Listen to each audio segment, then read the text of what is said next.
So now let's create turbulence, and I'm going to do this using a VOP-SOP. This is just a container for some VOP code. Now let's dive inside. I'm going to maximize my view.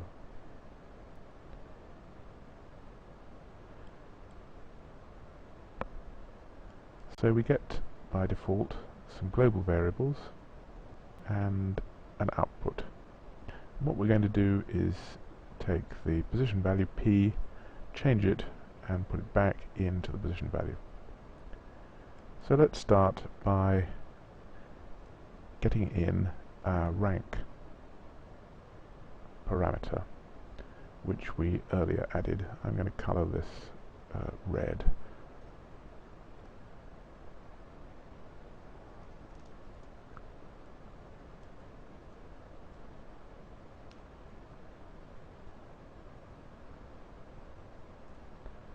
So what this is going to do is pick up the attribute we've placed on all of the points called rank. And that's why I've made it invisible here, so that it doesn't show up in our parameter editor.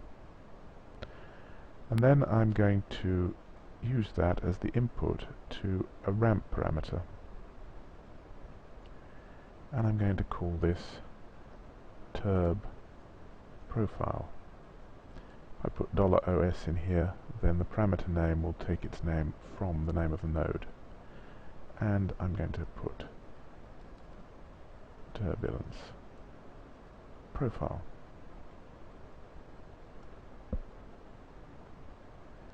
The next thing I'm going to do is create our noise, and for that I'm going to use turbulent noise node. And our position is going to go in here.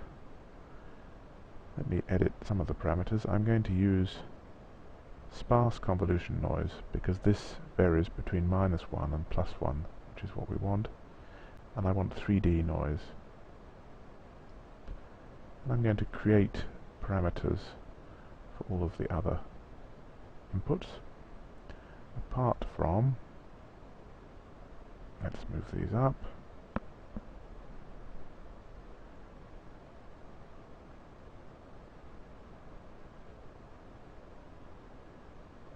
amplitude.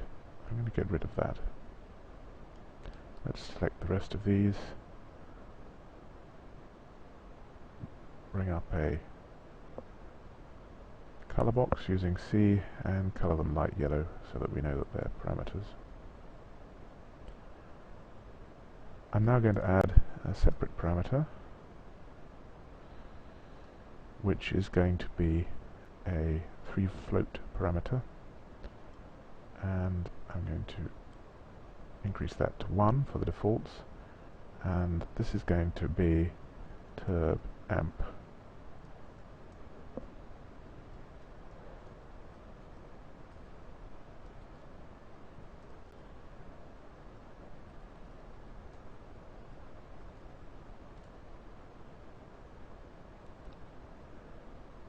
So we need to multiply the output of the turbulent noise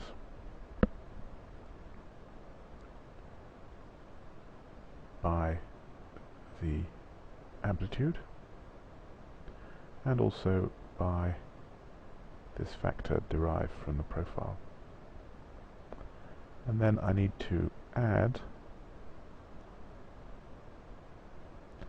the result of that,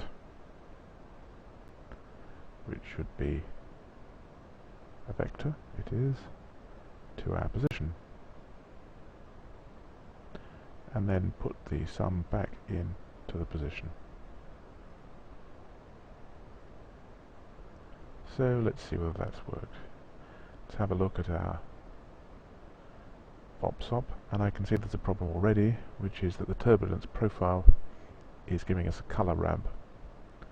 Now, in fact, what I want is a spline ramp.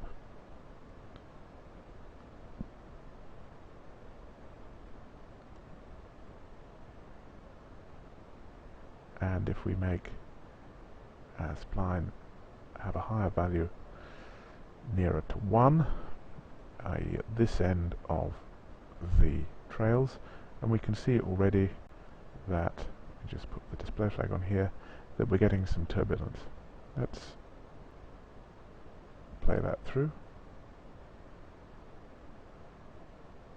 It's rather jiggly, and I think that's because our frequency is too high.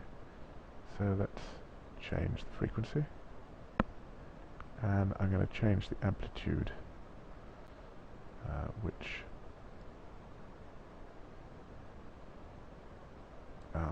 like that, and the amplitude has been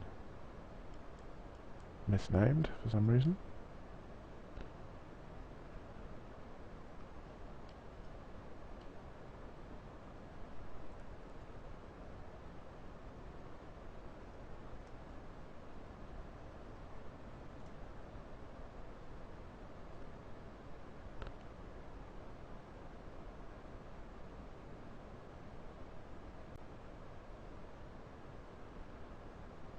And there we're not getting much noise. Let's up the amplitude a little bit, and let's up the frequency a bit. There we are. The other thing we need to do is offset this with time. So if I animate the offset parameter with a simple formula, that will ensure that the noise doesn't stay stationary. Let's have a look at what that looks like.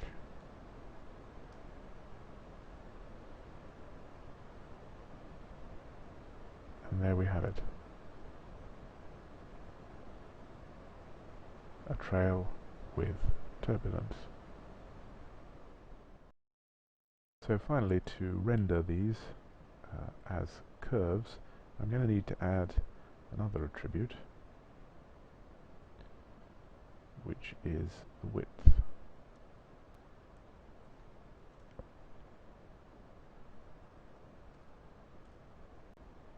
And we're going to add it to points, and I'm going to give it a value of 0.1.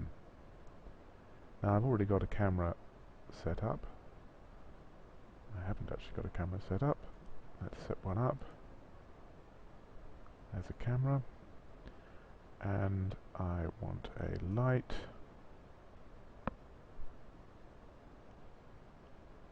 and then I'm going to create a render node,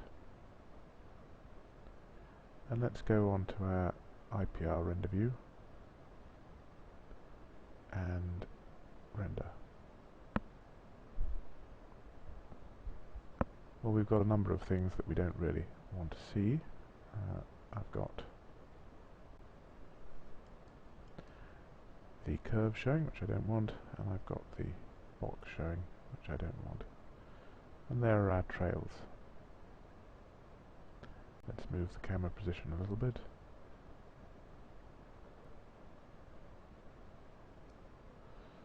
And try again. And there are the trails. Now, that's enough for this tutorial. There are other things that you can do to make this more sophisticated. In particular, you can shade the trails so that they trail off and the alpha becomes 0 towards the end, and we can do that quite simply using our rank attribute. And we can also create a particle system, for example, which emits particles from the last of the points on each trail, creating the impression that they're disappearing off into particles. But both of those are beyond the scope of this tutorial.